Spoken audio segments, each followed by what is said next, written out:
my beautiful friends, I'm Janet. Welcome to my channel where I hope to inspire you to create a home and a life you love.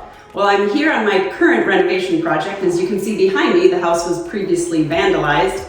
I've been sharing the construction journey here on my job site, giving the day-by-day and the play-by-play and a weekly update. This is week 5, and if you'd like to catch up by seeing weeks 1, 2, 3, and 4, I'll leave links to those below. So week 5 started with day 20, and it was a very busy week on the job site. So let's get into it.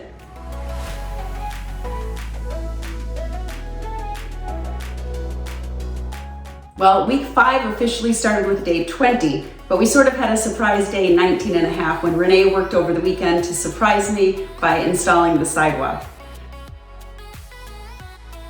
I bring my coffee Monday morning and we admire Renee's sidewalk. Look at this gorgeous sidewalk.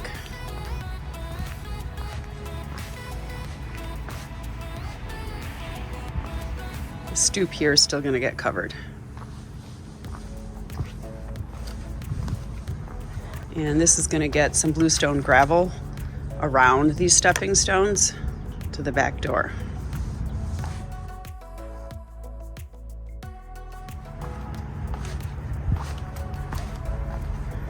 And they were out of these stepping stones, but Renee convinced them to give us the display so I could have a matching step up. And we also debate paint colors for the front door. Mike put on a pink paint sample, which is really like called Adobe Sand. It's a beigey neutral, but everyone's just calling it pink. And I guess you can tell I like pink. So I was looking at my purse, which is the same beigey leather. It's very much of a neutral, but it kind of has a pink cast to it. So Mike and I discussed the door paint colors and look at the pink and kind of contemplate that at the beginning of the day. I like the color with it. Well, Mike and I are out in front of the property. Renee shows up and takes a bow for all of the work that he did. And he noticed we were admiring the sidewalk.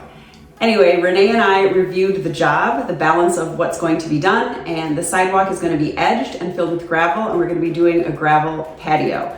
We are doing sort of a European-inspired walkway and patio with gravel. I love the sound of crunching gravel under my feet as I'm walking, and it's very popular in European gardens, driveways, sidewalks. I've always wanted to do one. I want to do my driveway this way, so I had to get my fix by doing the patio and the sidewalk here with bluestone gravel. Renee and I reviewed the balance of the job, the sidewalk edging, leveling some more dirt in the backyard where a sidewalk was removed, and we sort of walk around and review the job.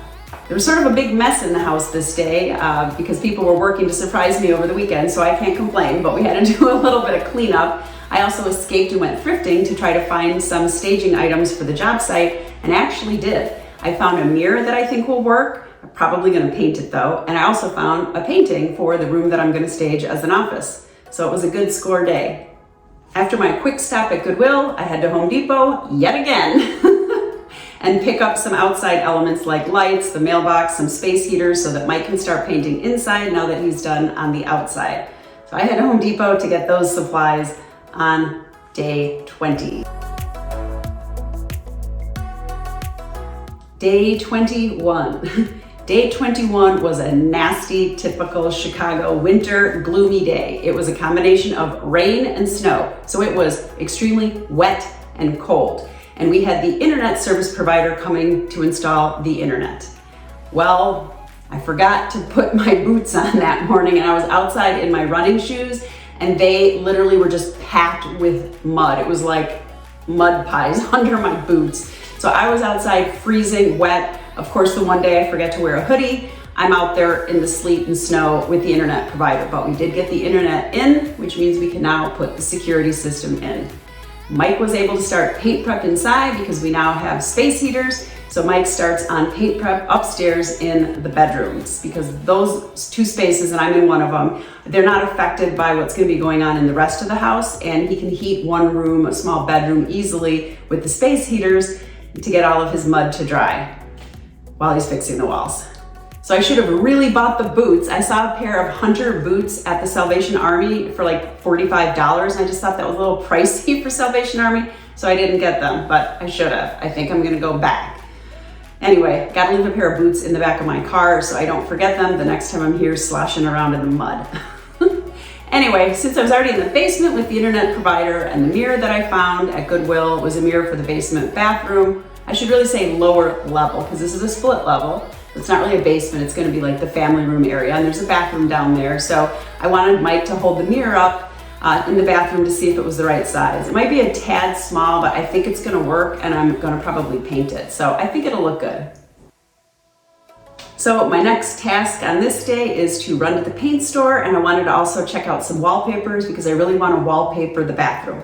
Originally, I wanted to go with a more contemporary, punchy front door, and then I was going to bring that inside to the bathrooms with some punchy, funky wallpaper. So originally I was thinking like maybe palm leaves and green, maybe some pink, something animal oriented because there were so many animals around the property when we started work. So I thought, you know, like banana leaf, some kind of tropical leaf with toucans, or maybe like leopards or tigers or something. Anyway, so I checked out a few wallpaper samples. I don't think anything was quite right, but I also checked out online and found a couple samples that I like there.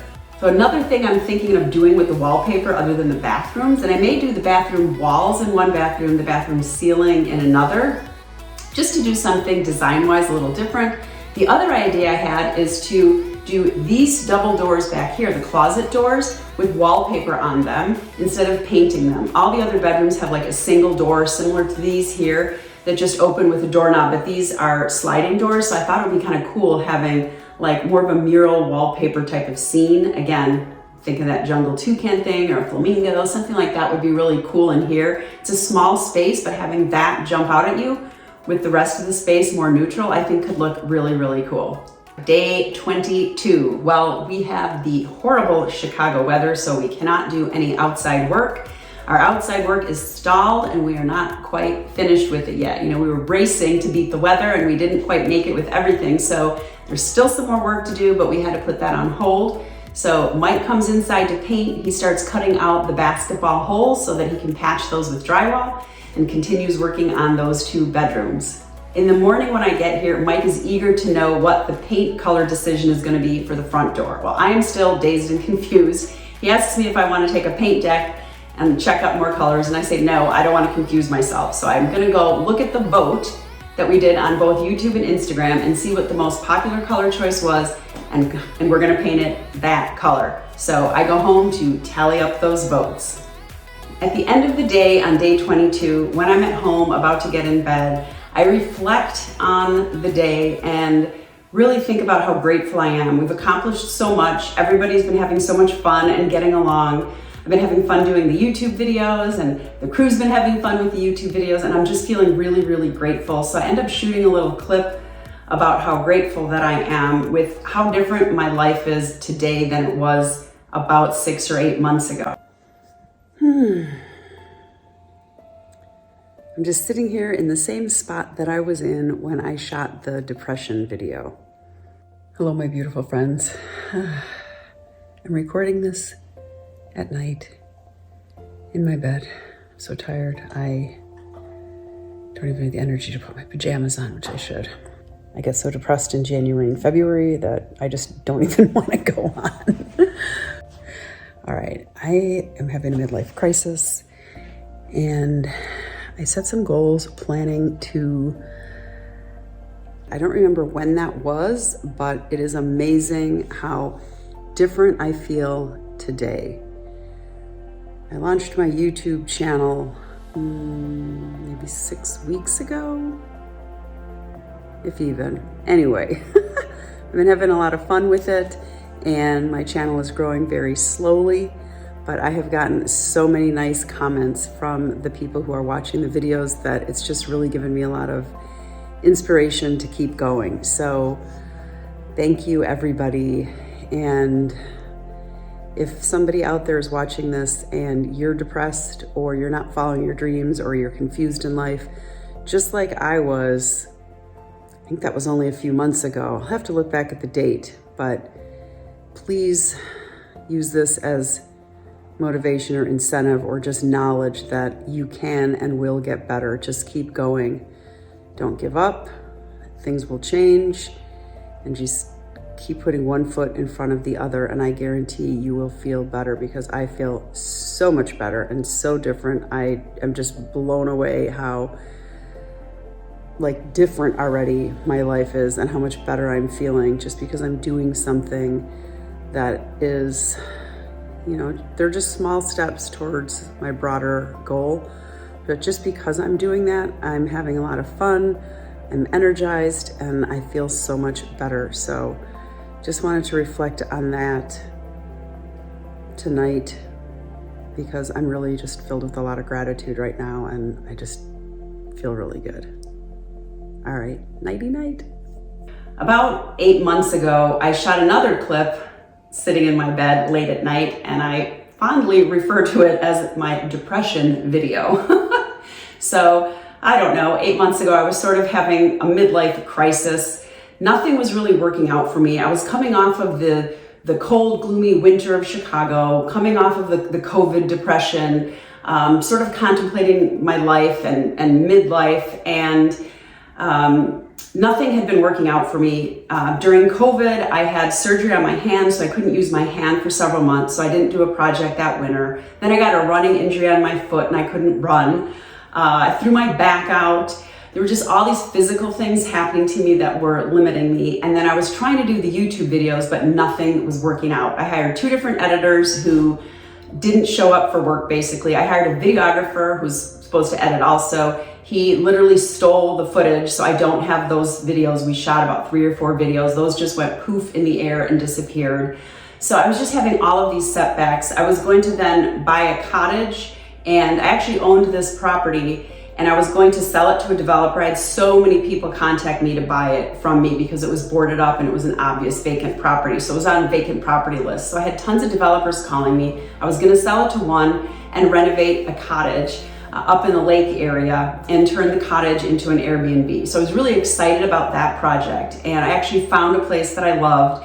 And like 2 weeks before we were supposed to close, the seller got a higher offer from someone else, sold it to them instead. So I was just like devastated. So at this point, I was gonna do a YouTube series on that renovation. Nothing was working out in terms of shooting video. So I just didn't know what to do. Was really contemplating my life and all of these setbacks that I had for the year. And I was just really feeling depressed. And I did decide to meditate and take certain action steps to move forward. And that was all really a good thing. Once I realized I was sort of depressed or having a midlife crisis, I started really contemplating things and thinking through what did I really want? What did I really want to do? And what were the steps I needed to do to change? So I meditated. My meditation told me that I needed to take a trip. The trip would help give me some clarity. And then when I came home refreshed, I decided that I should just start vlogging and videotaping and doing whatever I can on my own and not rely on a videographer. So I started just shooting things with my iPhone because that's what I had. I didn't even use a mic. I just started shooting things wherever I was. The hotel that I stayed at, shot a tour of the hotel. You can check that out. I'll put the link below.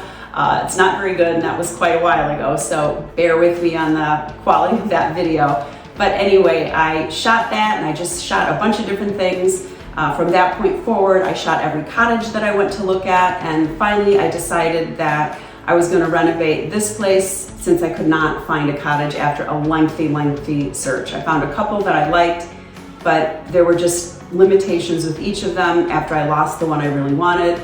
So I decided, well, I'll just put my efforts here and do the video series here. So Mike needed a place to stay, and when he was coming back in town, really prompted the start date for this project. And I also knew we'd have to do the outside work first based on weather and the fact that we had no gas or heat inside.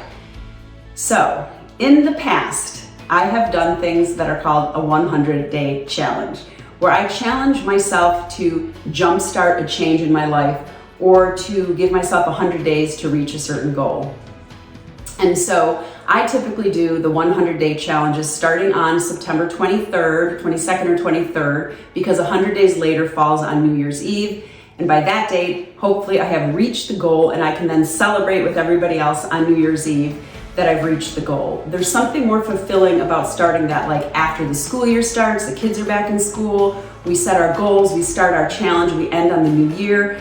Instead of starting on the new year and then so many people midwinter just pitter out on their goal and they don't really achieve it. And a few weeks in, they've quit the health club, they haven't started investing, they haven't written their novel, and it just doesn't happen. But when you have this deadline to get things done, I find that the universe just starts working in your favor. So I decided to start on September 23rd by launching my YouTube channel with some of my old videos, to just do it, to just get videos up, post something once a week, and make that happen. And then when the renovation here started, I thought I'd start posting videos on the renovation process. So it's been a ton of fun doing this, and when I reflected back on the depression video and that night about how grateful I was, I realized so much can change in such a short amount of time.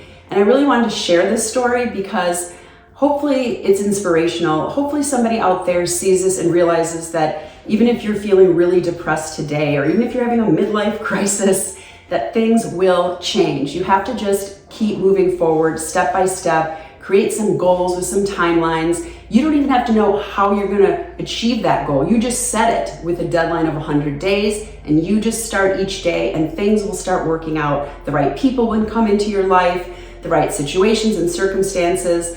It's like divine intervention happens.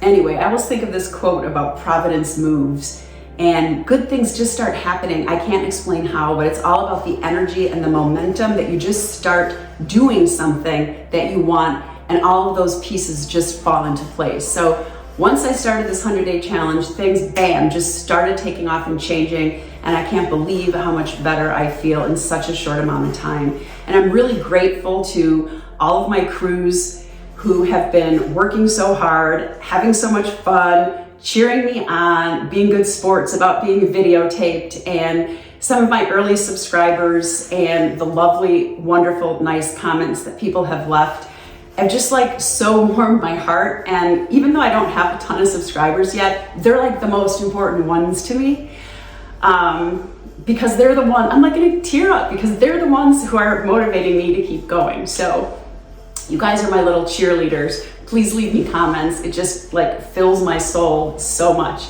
Anyway, thank you to all of you guys watching, and I hope that you continue to watch and cheer me on, just like I'm cheering you on. I'm really doing this for you.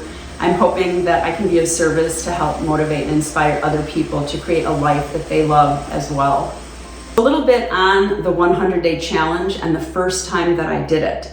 So the reason I did it was that I really wanted to change my life from doing what I had been doing, and I really wanted to start doing video. This was, the first one was like maybe 10 years ago, maybe 10, 12 years ago, I don't know.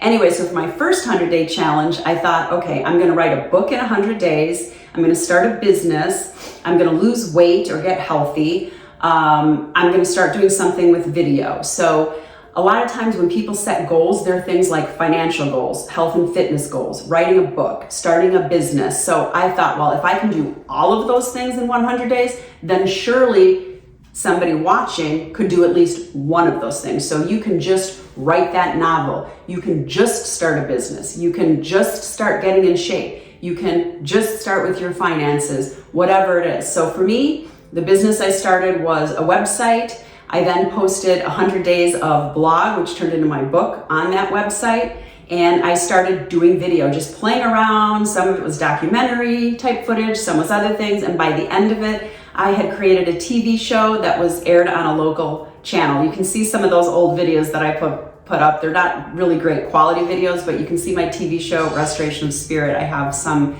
in a playlist here on YouTube. I worked with a personal trainer to change my health and fitness. I read like 1 million financial books so that I could learn more about investing in the stock market and really saving money. This was after my divorce, so I really wanted to jumpstart my finances. So I did a lot of reading and research, learned how to invest in the stock market, learned how to make money that way, really shifted my finances and my mind and my thought process, my energy around money. So I did all of those things, and when I started, I didn't know I was gonna have a TV show at the end. I didn't know the 100 Days of Writing was gonna be a blog. I didn't know who I was gonna meet, who was gonna help me, or whatever. Oh, and one of the restraints I put on myself was that I could not spend money on any of this.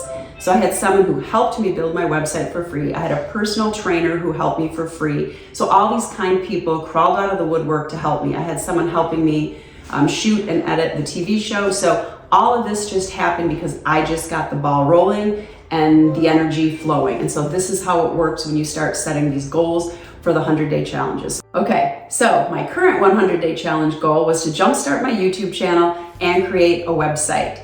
And currently my goal is to reach 1,000 subscribers by day 100. So I'm halfway there, and I need you all to subscribe below to help me reach that goal. Thank you so much. Day 23. Well, I arrive on the job site and Mike had accidentally painted the front door Adobe Sand. This happened right after I had gone home and tallied up all the votes for the paint color decision, and it was unanimous Teton Blue. Well, too late. Now the weather has shifted. He jumped the gun because we'd been discussing and debating the pink the day before. Everyone in person unanimously loved the pink, which is really Adobe Sand, a beigey neutral. So he just assumed that was the color, and I did the vote, and it was Teton Blue. So we're gonna try to repaint it if the weather breaks and we can do that. Otherwise, I'm kind of disappointed I did this whole vote and then it ended up the wrong color. All right, I'm really sorry, my friends. Anyway, we can repaint it later, or the new buyer can switch the color, or we can paint it Teton Blue for them if that's the color they like. So that was our blooper on the paint color vote. My tech genius offspring shows up to help put in the security system and the video doorbell. So the internet got installed, so now we can do the security system and the video doorbells because we need internet for that. And all this tech stuff is like above my head. I can't do it. So I had to rely on my tech genius to do it. After the security system went in, I had to go back to Home Depot, look at carpeting, look at fencing, and get some other supplies. So it was a busy day at Home Depot after all of that. So originally I was gonna do a certain type of flooring in the basement and the stairs going to the basement or the lower level. And I just thought, well, I'm gonna get a price on the carpet as well. That might be an easier and less expensive option. And Home Depot does free installation right now. So I thought, well, I'll get a quote from them and see, maybe I'll switch to carpet. And so I'm just weighing out my options about whether I wanna do the flooring or carpet on the lower level. I was working with Hal at Home Depot. He shows me the most popular carpet samples, and I wanted to go with sort of a beigey neutral. And I take a few samples back to the job site to see what they're gonna look like with the lighting that's in the lower level. Well, a little update on the gas situation. Originally by now we would have had gas if there wasn't this permit issue that the gas company keeps giving us the runaround about. So they do not know if they took the line out from underground. I think they did not. They've never done a site visit. They don't know what's underground. They're completely disorganized. And if they do need to put a new pipe underground or drill at all at the tap, like where the gas comes from the main to the house, if they have to dig on the city's boulevard, they do need a permit for that, but they don't need a permit to install a new meter. So I thought this was crazy that we need an exception to get the gas on. We can't just wait until April. So I called the city, and there were lovely people over there in the permit office, and they created an exception to the moratorium, and they allowed NICOR to pull the permit and get the gas line put in and the gas meter. Well, however, NICOR, we don't know when they can do this, and it could take up to 3 weeks. So we do not have gas potentially for 3 weeks. So I can't schedule crews for the interior until I know that we have heat. So the inside work is going to be delayed by about a month, so I can schedule and plan for crews to start in a month. But that is the current gas situation. So could be as long as 3 more weeks waiting for heat.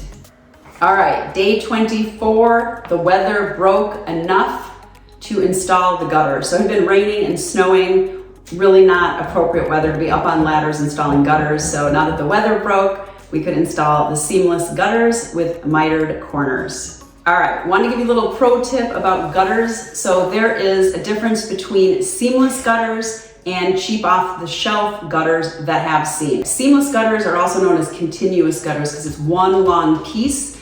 They are manufactured on site. The guys run them out through a machine in their truck, and it comes out in one long piece. So if you get off-the-shelf gutters, they have breaks or seams in them which have a tendency to leak in the future. Debris gets caught in them. Also, they put corner pieces on, which also have more seams. If you do a continuous seamless gutter, the water flows easily through, there are less leaks, it looks much, much better. And then you put on a mitered little corner piece, again, less seams, less chance of leakage, and it just looks 100 times better than the off-the-shelf piece-by-piece gutters. Pro tip, if you want copper gutters, but you don't want to spend the money on real copper, you can get fake copper gutters. They'll stay the copper color, they'll never oxidize and turn green. So if you want that look on your house for less money, go with this. So when Rene surprised me with the stonework, I was not here to supervise, and he accidentally cut off one of the downspout drains pipe that goes in the ground. Well, he did that because the current code is that you can't have downspouts going into the city's sewer. They have to be splashing out. However, there's an exception to that code, and that is if it is a safety hazard for the downspout to be splashing out, which includes in front of sidewalks and walkways. So we actually could have had it going into the drain there, and we need it going into the drain by the sidewalk to prevent slips and falls when it's raining, snow and ice and that kind of thing. So luckily I could go back and look at my video footage, and I saw exactly where that hole would have been, and the installer rerouted the downspout to be able to go down into that hole. So my pro tip, micromanage your crews. So Mike continues with interior paint prep, filling those basketball holes and sanding and prepping the windows and having a good time singing and getting dusty. All we are is dust in the wind, dust in my hair. All it is dust in my hair. On the way to the job site, I stopped at the Goodwill and I found a Christian Dior vintage 70s coat that was just absolutely gorgeous.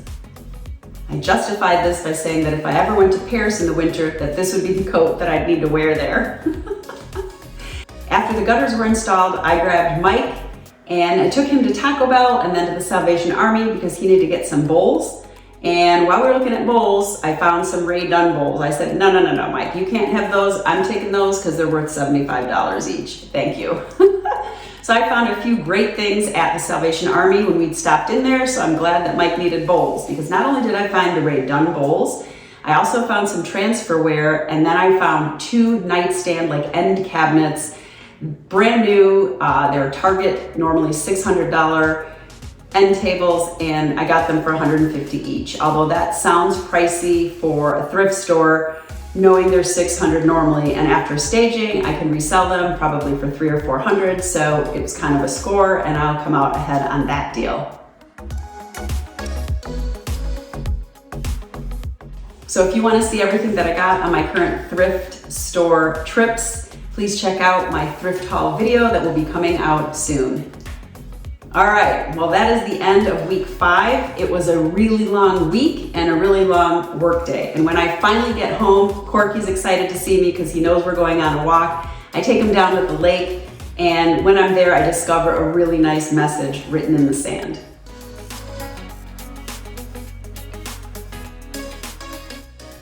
So that made for a really nice end of the work week. So that's the end of week 5.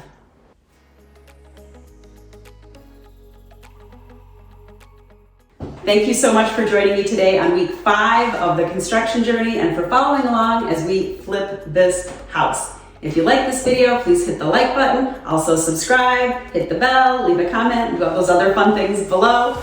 Until next time, ciao for now.